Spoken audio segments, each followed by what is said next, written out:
Bonjour et bienvenue dans Atout Santé, l'émission qui vous rend acteur de votre santé. Aujourd'hui, nous allons parler de RGO, reflux gastro-œsophagien. Pour parler de ce sujet, nous allons accueillir des éminents spécialistes et chacun d'entre nous avons ressenti au moins une fois dans notre vie une remontée de liquide acide de l'estomac vers l'œsophage après souvent un repas copieux. Alors on appelle cela un reflux gastro-œsophagien physiologique. Ce reflux est normal. Parfois, il peut devenir pathologique et peut provoquer des lésions de l'œsophage. Le RGO a un impact important sur la qualité de vie des malades et nécessite d'être traité. Pour parler de ce sujet, nous sommes en présence du professeur Franck Zerbib, bonjour. Bonjour. Et du professeur Benoît Coffrin, bonjour. Bonjour. Vous êtes tous deux hépato-gastro-entérologues et nous sommes bien sûr accompagnés de Lisa Martens, notre chroniqueuse préférée. Bonjour, Lisa. Bonjour. Sans plus attendre, une question très directe. Qu'est-ce que le RGO ? Bien, comme vous l'avez dit, c'est la remontée du liquide gastrique dans l'œsophage, le plus souvent du liquide acide. Et cette remontée, comme vous l'avez aussi dit, peut-être est un phénomène qui se produit chez tout à chacun quotidiennement, plusieurs fois par jour, sans qu'on en ressente les effets. La plupart des reflux qui se produisent dans la journée sont totalement asymptomatiques, ne provoquent aucune gêne, aucun symptôme. Ils surviennent le plus souvent après les repas et n'entraînent pas de conséquences sur la muqueuse de l'œsophage. Donc tout le monde a du reflux. Ça devient une maladie, une pathologie quand on commence à les ressentir ou quand on a des lésions de la muqueuse de l'œsophage, que l'œsophage est abîmé par ce reflux acide. D'accord. Et ça concerne combien de personnes en France ? C'est très fréquent. Tout dépend de la fréquence des symptômes. On considère qu'environ 10% de la population a des symptômes hebdomadaires, au moins une fois par semaine, et 20 à 30% de la population au moins une fois par mois. Merci. Alors nous allons, dans le reportage suivant, à la rencontre d'Emma Salmon, docteur Emma Salmon, et de sa patiente Josette, qui est atteinte de RGO, un reportage proposé par Marjorie Nadal. Non, je ne connaissais pas du tout cette maladie. Tout le monde parle de reflux, mais on ne s'imagine pas à quel point ça peut être invalidant, quoi. Surtout la nuit, quand ça brûle vraiment l'œsophage, ça remonte le nez, et là, pendant 1 heure, on s'étouffe. Enfin, moi, je m'étouffe presque quelquefois. En ce qui concerne l'alimentation, maintenant, là, par exemple, depuis 8 jours, je ne bois plus du tout de café. Tout ce qui est gras et tout ce qui est acide, sauce tomate, tout ça, les pizzas, par exemple, je ne peux plus en manger. Le reflux gastro-œsophagien, ça correspond à la remontée du liquide gastrique au niveau de l'œsophage. Classiquement, le contenu de l'estomac est acide, donc ça provoque des symptômes au niveau de l'œsophage qui n'est pas censé recevoir de l'acidité. Pour faire le diagnostic de reflux gastro-œsophagien, la première étape, c'est la manométrie qui sert à repérer le pôle supérieur de l'œsophage et le pôle inférieur de l'œsophage. Pour faire ça, on met une sonde dans le nez de la patiente jusque dans l'œsophage et on mesure la pression au moment où elle va déglutir. La seconde étape, c'est de faire la pH-métrie. Donc là, on met à nouveau une sonde dans le nez de la patiente jusque dans l'œsophage. Cette sonde va surtout mesurer l'acidité sur une période de 24 heures. Et la patiente, sur ces 24 heures, va nous dire à quel moment elle ressent le reflux, à quel moment elle mange, à quel moment elle est allongée. Enfin, elle dort, pour que nous, on puisse se repérer par rapport au tracé de l'examen. Donc, elle a un petit boîtier qu'elle va porter sur 24 heures avec elle. Si elle ressent un moment un reflux de l'acidité, il faudra qu'elle appuie. Et le moment où elle dort, où elle est allongée, pour que nous, on puisse interpréter correctement la pH-métrie derrière. Alors, c'est terrible, plus de pizza, plus de café. À quel moment on parle de RGO pathologique, en fait, docteur Coffin ? On parle de RGO pathologique quand les patients ont des symptômes qui sont importants, fréquents, qui récidivent et que ça a un impact sur leur qualité de vie. Et puis après, quand on fait des explorations, comme c'était montré dans le reportage, sur la pH-métrie, savoir s'il y a une exposition acide trop importante, plus de 6% du temps, sur 24 heures, où il y a un pH qui diminue. C'est vraiment l'acidité qui est la mesure de cette pathologie. C'est l'acidité qui est la mesure de l'importance du reflux gastro-œsophagien, de l'intensité des épisodes de reflux, du nombre de reflux sur 24 heures. Mais avant de faire une pH-métrie, il est important également aussi de savoir chez certains patients de devoir faire une endoscopie digestive pour aller voir quel est l'état de la muqueuse œsophagienne, savoir s'il y a une inflammation c'est une œsophagite, et à ce moment-là, ça épargnerait de faire cette pH-métrie. Donc c'est des critères assez rigoureux pour savoir quand faire une endoscopie digestive. Des patients qui ont plus de 50 ans, qui ont des signes d'alarme, qui vomissent du sang, qui ont maigri, ou qui résistent au traitement. Mais voilà, c'est ça les définitions un peu du reflux gastro-œsophagien. D'accord. Et est-ce que c'est une maladie chronique? Oui, c'est une maladie chronique parce qu'on rentre dans la maladie à reflux, on ne sait pas trop quand on va en sortir. C'est-à-dire qu'il y a des périodes où les patients vont aller moins bien, d'autres périodes où ils vont aller mieux. Alors il y a le rôle de l'alimentation, peut-être le rôle du stress, pas dans la genèse du reflux, mais dans la perception des symptômes par le patient. L'obésité, bien évidemment, aussi. Ça a vraiment un impact sur la qualité de vie, en fait? Ah oui, ça a un impact sur la qualité de vie. Les gens dorment moins bien, ils ont des symptômes nocturnes, ça les réveille, une ou plusieurs fois par nuit. Et des échelles de qualité de vie permettent de mesurer l'impact d'une maladie sur la qualité de vie en général. La qualité de vie, c'est comment vous travaillez, quelles sont vos relations avec l'autre, si vous pouvez aller au restaurant, comment vous dormez, quelles sont vos relations sexuelles, intimes.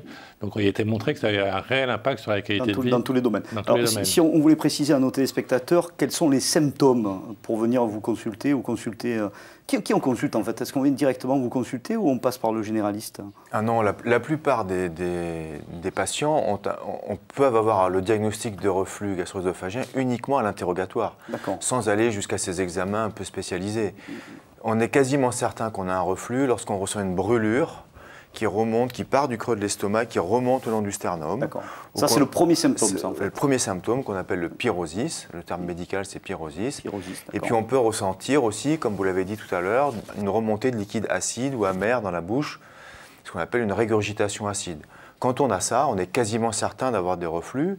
Et il n'est pas du tout nécessaire d'aller voir un médecin spécialiste pour ça. Votre médecin traitant peut vous donner un traitement uniquement sur la base de ces symptômes. Et à partir de combien de fois on pense que c'est pathologique? Parce que des reflux, après un bon repas, on en a tous. À partir du moment où le patient s'en plaint. D'accord, c'est récurrent en fait. Comme on l'a dit, à partir du moment où ça commence à être récurrent, à impacter la qualité de vie, bien sûr. Est-ce qu'il existe une population cible, les hommes, les femmes, les jeunes, à quel moment Alors ça touche tout le monde. Et plus particulièrement les patients qui sont en surpoids, en particulier l'obésité abdominale, donc quand on a un gros ventre, pour diverses raisons. La raison la plus simple qui vient à l'esprit, c'est quand on a un embonpoint abdominal, on a une pression abdominale qui augmente et donc ça favorise la remontée du reflux. Il y a d'autres mécanismes, par exemple, qui font intervenir une hernie hiatale. L'hernie hiatale, c'est très connu aussi dans la population, mais ce n'est pas un facteur qui est ni nécessaire ni suffisant pour avoir un reflux. On peut très bien avoir un reflux sans hernie et on peut très bien avoir une hernie sans reflux.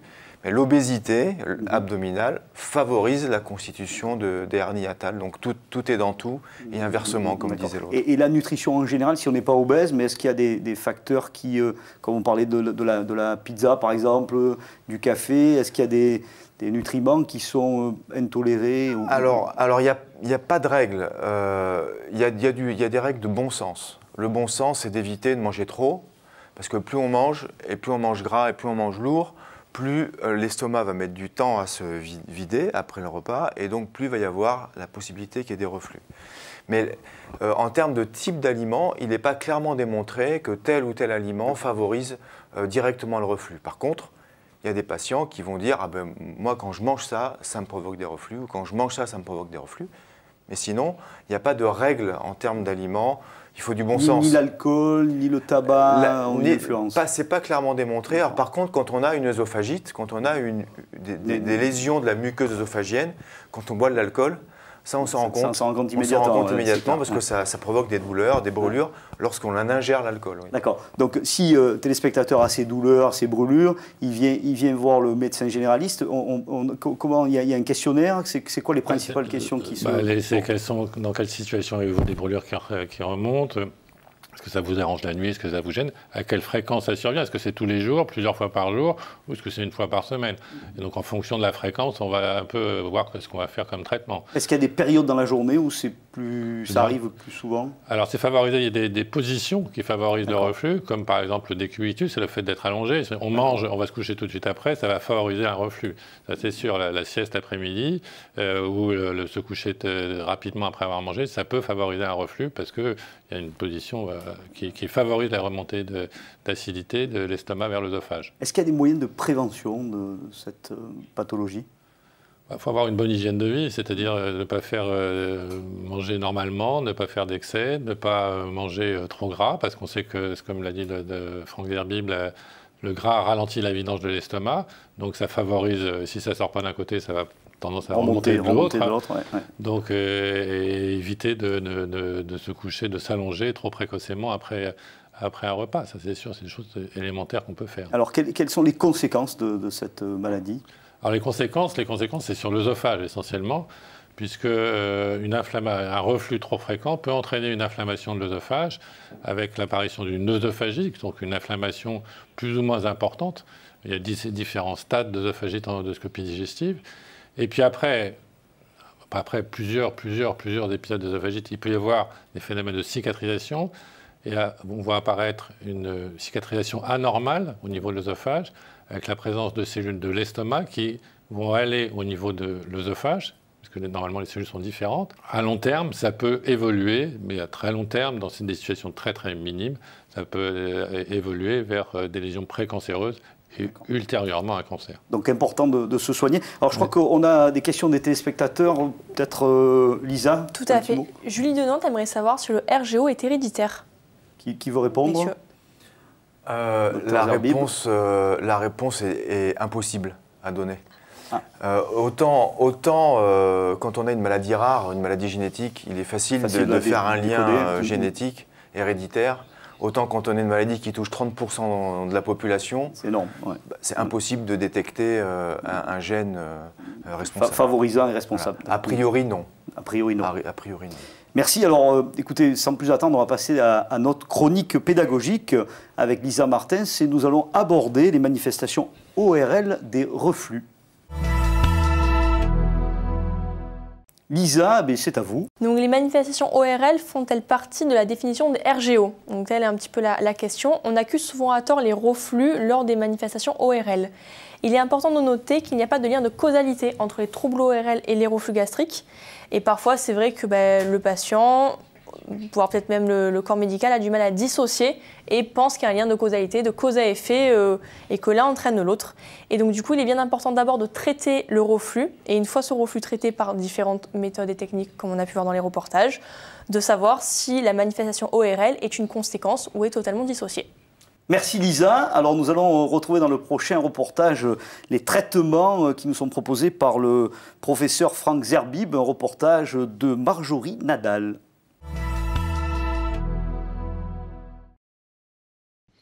Le traitement du reflux gastro-œsophagien, plusieurs aspects, la diététique, les médicaments, la chirurgie.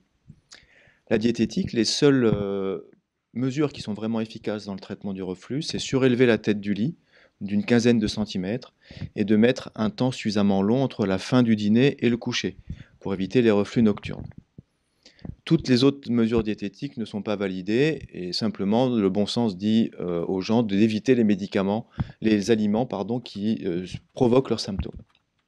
Les médicaments, la base du traitement médical du reflux gastro-œsophagien repose sur les inhibiteurs de la pompe à protons qui sont très efficaces, qui peuvent être pris à la demande en fonction des symptômes ou en continu si les symptômes le justifient. Par exemple, on a des patients qui sont IPP dépendants, qui ne peuvent arrêter ne serait-ce qu'une journée leur traitement médical.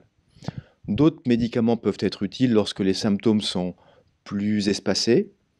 Les alginates, les antiacides peuvent être de bons traitements d'appoint symptomatiques, mais ils ne permettent pas de traitement sur le long terme. Ils ne permettent pas de cicatriser les lésions d'œsophagite, par exemple. Le dernier point, c'est l'intervention chirurgicale qu'on appelle la fundoplicature, qui est faite par voie cœlioscopique, qui est particulièrement indiquée chez les sujets jeunes, qui sont dépendants d'un traitement et dont les symptômes sont très bien soulagés par les IPP, car c'est un facteur de réussite de la chirurgie. Il faut être très méfiant vis-à-vis des patients dont les symptômes ne sont pas contrôlés par le traitement médical avant de les envoyer à une intervention chirurgicale qui risquerait de ne pas les soulager. Alors, professeur Coffin, on a parlé de geste chirurgical. Est-ce que vous pouvez nous en dire un peu plus? Qu'est-ce que c'est exactement? Est-ce que c'est en ambulatoire? Est-ce que c'est complexe? C'est une fourniture, c'est-à-dire que le chirurgien, ça se fait par célioscopie maintenant, le chirurgien va prendre une partie de l'estomac, la grosse tubérosité, et va aller faire une espèce de manchon derrière l'œsophage, une espèce de nœud de cravate. Toute la difficulté pour le chirurgien, c'est que le nœud de cravate soit un peu serré, mais pas trop. D'accord. Alors, qu'est-ce que c'est pour nos téléspectateurs, la célioscopie? Célioscopie, c'est 3 orifices, 3 caméras, 3 orifices qu'on fait là, une caméra, et donc il n'y a pas de grande balafre. Voilà. Repas, d'accord. Alors ça peut se faire par voie en ambulatoire, dans certains centres experts, mais dans la majorité des cas, c'est une hospitalisation assez brève de quelques jours. D'accord. Tout à l'heure, vous parliez de différentes phases, vous pouvez nous les rappeler, de la maladie? Les phases de la maladie, on vient vous voir une première fois, et après ça évolue. Ce que disait le professeur Derbib, c'est que l'indication de la chirurgie, ce n'est pas chez les patients qui vont être en échec de traitement. Parce que là, c'est un autre problème. Et là, ce n'est pas du tout sûr que la chirurgie soit efficace. La chirurgie, c'est le sujet jeune qui répond bien au traitement, mais qui a 25, 20 ans, 30 ans, qui se dit « je ne veux pas rester sous IPP toute ma vie ». Parce que dès que je pars au week-end, dès que j'oublie ma boîte, mon week-end il est gâché. Ouais. Et donc ça peut être une bonne indication chirurgicale. Ce n'est pas une chirurgie lourde, mais c'est une chirurgie qui peut avoir des séquelles fonctionnelles. Et ça, c'est important que le patient soit extrêmement bien informé, parce que le patient peut avoir du mal à éructer, il ne pourra plus roter après, il ne pourra plus vomir, ça peut être une difficulté. Il peut avoir ce qu'on appelle un bloating, c'est-à-dire un ballonnement abdominal. C'est loin d'être exceptionnel. Ce qui fait qu'à une époque, il y a environ une vingtaine d'années, on faisait beaucoup de chirurgie du reflux. Maintenant, on en fait beaucoup moins dans des situations très bien cernées, des patients très bien avertis. D'accord. Donc le chemin, d'abord, on a un traitement plutôt médicamenteux. Le traitement médical, on voit s'il est efficace. Et dans cette situation-là, si les patients sont ce qu'on appelle IPP dépendants, qui ne vont pas pouvoir les arrêter, on pourra éventuellement être amené à la chirurgie. Professeur Zerbib, quel est le bon traitement en fait? Est-ce qu'il y en a un? Le bon traitement, c'est le traitement qui soulage le patient, qui n'a pas d'effet secondaire, et si possible, qui coûte le moins cher possible.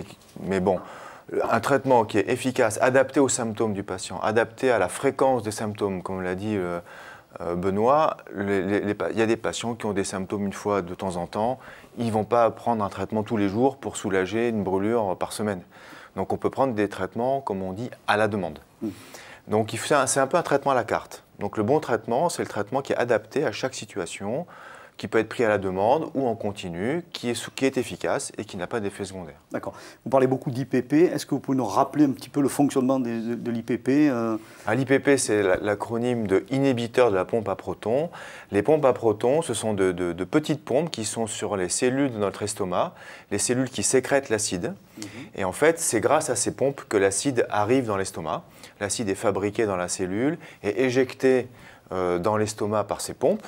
Et les médicaments IPP bloquent l'action de ces pompes. D'accord. Donc voilà. Le malade, en fait, ces pompes fonctionnent trop et elles envoient beaucoup d'acide. Elles ne fonctionnent pas trop, elles fonctionnent normalement, mais l'acide remonte. Il n'y a pas trop d'acide, il n'est pas au bon endroit. D'accord. Donc, mais en donnant ces médicaments, en réduisant, on ne la supprime pas totalement, la sécrétion acide de l'estomac, mais en réduisant la quantité d'acide dans l'estomac, on soulage 80% des patients à peu près. D'accord. Est-ce qu'il y a d'autres types de traitements complémentaires peut-être? Oui, comme je disais dans le reportage, on a les médicaments, les pansements, ce que les gens appellent des pansements, des médicaments qui ne vont pas passer dans la circulation générale, qui sont en général sous forme de pâte ou de poudre ou de petites de sirop.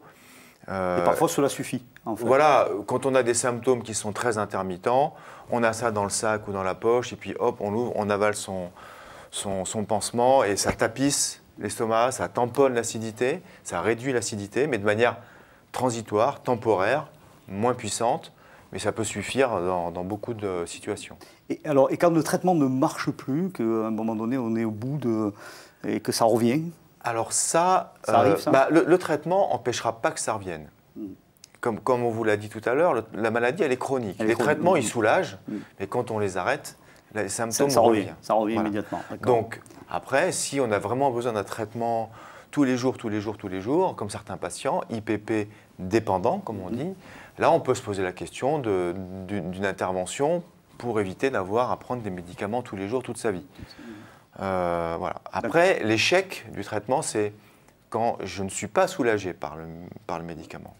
Ça, c'est une autre situation où là, il faut se poser la question de savoir si vraiment le reflux est responsable des symptômes. Je vous ai dit, quand on interroge les patients, dans la plupart des cas, avec les symptômes qu'on décrit, on est capable de faire le diagnostic. Mais ce n'est pas tous les cas. Pas tout le temps. Voilà. C'est quoi, c'est 10% des cas qui 10% des cas où l'interrogatoire, où le symptôme n'est pas révélateur.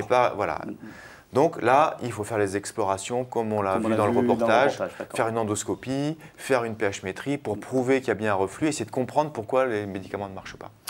Lisa, est-ce qu'on a des questions des téléspectateurs? Alors oui, on a Alice de Paris qui aimerait savoir si on peut prendre le traitement sans faire de régime alimentaire. Oui, les régimes n'ont pas fait la preuve d'une efficacité sur les reflux, gastro-œsophagien chronique. Même si on arrête la pizza, ça n'a pas d'effet. En revanche, le régime peut être intéressant chez les patients qui sont en surpoids ou en obésité pour essayer d'obtenir un amaigrissement et de maintenir cet amaigrissement, parce que ça, on a montré que ça pouvait améliorer le reflux. D'accord. L'amaigrissement, en fait. L'amaigrissement, voilà. Donc la nutrition, c'est quand même important dans ce traitement. Faire attention. Si on est en surpoids, en obésité, oui, il faut essayer de faire un régime hypocalorique, de reprendre une activité physique, etc., pour améliorer les choses. Oui, juste pour dire qu'on n'a pas besoin d'être obèse pour avoir un reflux. Même quand on reste dans les valeurs normales de l'index de masse corporelle, on a aussi. Et qu'on prend quelques kilos, il a été montré que prendre 4 ou 5 kilos, on peut basculer et avoir des symptômes de reflux. Voilà. D'accord. Si à un moment donné, on en a marre de prendre le traitement parce qu'on a des craintes ou il y a peut-être des effets secondaires, si on s'arrête, donc ça repart. Ouais. C'est bien ça. Donc il faut bien le rappeler, parce que je pense que les patients, ils comprennent vite. Ils comprennent vite que si... Qu'est-ce qu'ils vous disent, les patients, en fait? Oui, ça, ils se rendent bien compte que si on arrête et qu'ils partent en vacances sans leur traitement, ils ne sont pas très contents, en général, vis-à-vis d'eux-mêmes. D'accord, ça revient vite et ça on se rappelait à l'ordre. Alors, on a parlé d'IPP plusieurs fois, inhibiteur de la pompe à proton. Est-ce qu'il y a des effets indésirables et à long terme, qu'est-ce qui se passe? Alors, d'abord, ce sont des médicaments qui sont très efficaces. Moi, j'ai commencé ma carrière, j'ai commencé mon internat, l'année où les IPP sont arrivés sur le marché, c'était hier, et ça a révolutionné la prise en charge de toutes les maladies liées à l'acide, le reflux, mais il y a aussi les ulcères, par exemple, de l'estomac et du duodénum. Donc, il faut rappeler quand même que ce sont des médicaments très efficaces, qui rendent des services considérables. Deuxièmement, ce sont des médicaments bien tolérés. Il peut y avoir dans certains cas, moins de 5% des cas, des maux de tête, de la diarrhée due à ces médicaments. Maintenant, on a plusieurs molécules, on peut changer de molécule et trouver une molécule qui soit mieux tolérée. Alors sur le long terme, quand on parlait de maladies chroniques, donc des gens qui sont obligés de prendre des médicaments sur plusieurs années, voire plusieurs décennies, là il y a quelques alertes qui ont été soulevées dans la littérature scientifique sur de la possibilité de développer de l'ostéoporose, d'avoir des accidents cardiovasculaires, d'avoir même des maladies d'Alzheimer, des carences diverses. Rien n'est vraiment démontré aujourd'hui. Mais si le médicament est efficace, on peut le prendre. Surtout, ne pas prendre de médicament qui n'est pas efficace sur du long terme. Parce qu'on ne connaît pas bien les risques à long terme.